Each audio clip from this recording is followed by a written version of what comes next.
IGCSE PSI Edise 2025 အောက်တိုဘာနိုဝင်ဘာ exam maths paper 2မှာမေးသွားတဲ့အခက်ဆုံးပုံစံရဲ့တပုတ်တော့တွက်ကြည့်အောင်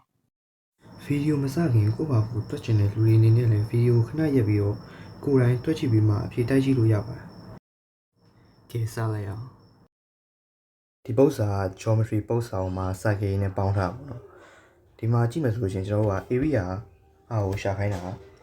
ဒီစာကေ3ခုလုံးရဲ့ radius တွေကတူနေတဲ့အတွက်ဒီစာကေ3ခုလုံးကအတူတူပဲပြီးတော့ဒီစာကေတွေကတစ်ခုနဲ့တစ်ခုလာလည်းထိနေတယ်အနားတွေကိုလည်းထိနေတယ်ဒီစီမီစာကေရဲ့ radius က12 cm ရှိမယ် diameter 24 cm စာပြီးတော့စဉ်းစားကြည့်မယ်ဆိုလို့ရှိရင်စီမီစာကေတွေကနေပြီးစာကေကိုနှုတ်လိုက်လို့ရှိရင်ဒီဘိုင်းတွေကကြံ့နေဦးမယ်အဲ့ဘိုင်းတွေကရှာလို့မရဘူးအဲ့တော့ကျွန်တော်အဲ့ဘိုင်းတွေမပေါအောင်လို့စဉ်းစားကြည့်ရမယ်အရင်ဆုံးအနေနဲ့အဲ့ဘိုင်းတွေမပေါအောင်ဘယ်လိုစဉ်းစားမလဲဆိုလို့ရှိရင်ဒီမှာစာကေ3ခုဖြစ်တဲ့အတွက်ဘိုင်းစီအရင်စဉ်းစားအောင်ဒီဘိုင်းစီခွဲလိုက်ပြီဆိုလို့ရှိရင်ဒီကောင်မှာဒီကောင်တွေကထပ်ပြီးတော့ပါနေရုံပဲကျွန်တော်တို့လိုချင်တာဒီကောင်ကို3နဲ့မြှောက်လို့ရှိရင်အဖြေကိုရမှာအဲ့တော့ DNK ကဘယ်လောက်ဖြစ်သွားမလဲဆိုတော့60 degree 180ကို3နဲ့စလိုက်တာဒါပေမဲ့ဒီကောင်တွေမပေါအောင်ဆိုလို့ရှိရင်ထပ်ပြီးတော့တဝက်လောက်ဝက်ကြည့်အောင်โอเคထပ်ပြီးတော့တဝက်ဝက်ကြည့်လိုက်မယ်ဆိုလို့ရှိရင် DNK က30 degree ဖြစ်သွားမယ်ဒါပေမဲ့ဒီဘက်ကအပိုင်းကပါနေတော့မယ်ဒီအပိုင်းကို6နဲ့မြောက်လိုက်ပြီဆိုလို့ရှိရင်ကျွန်တော်က answer ရမှာ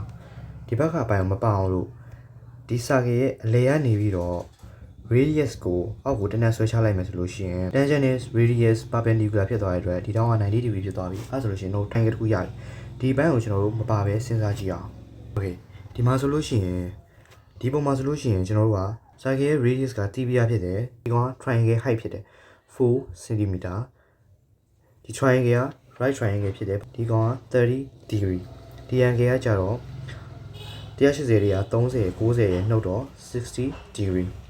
okay အနားမသိသေးဘူးဒါပေမဲ့ angle နှစ်ခုတည်တယ်ကျွန်တော် sin နဲ့ရှာလို့လည်းရတယ်ဒါပေမဲ့ sin နဲ့ရှာကြမလို့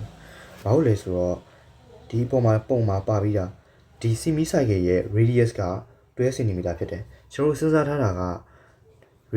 semi cycle ပုံမှာဒီ cycle ရဲ့4 cm ကိုမပေါအောင်စဉ်းစားထားတာအဲ့တော့12 cm တွေက4 cm ကိုနှုတ်လိုက်မယ်ဆိုလို့ရှိရင်8 cm ရမယ်အဲ့တော့ကျွန်တော်က triangle area ကိုလည်းရှာလို့ရပြီဒီ sector ရဲ့ area ကိုလည်းရှာလို့ရပြီအဲ့တော့ triangle တွေကနေပြီးတော့ sector ရဲ့ area ကိုနှုတ်လိုက်မယ်ဆိုလို့ရှိရင်ဒီ area ကိုရပြီအဲ့ area ကို6နဲ့ညှောက်လိုက်မယ်ဆိုလို့ရှိရင်ကျွန်တော်အဖြေရပြီ area of triangle equal to 1/2 multiply 8 multiply 4 multiply sin 60 degree equal to 8√3 area of sector equal to 60 over 360 multiply pi multiply radius of 4 square equal to 8/3 pi okay area of region လို့ကျွန်တော်တစ်ခါရေးတော့မယ် area of region are equal to 6ခွင်းစာ 8√3 minus 8/3 pi ခွင်းပိတ် equal to 32.87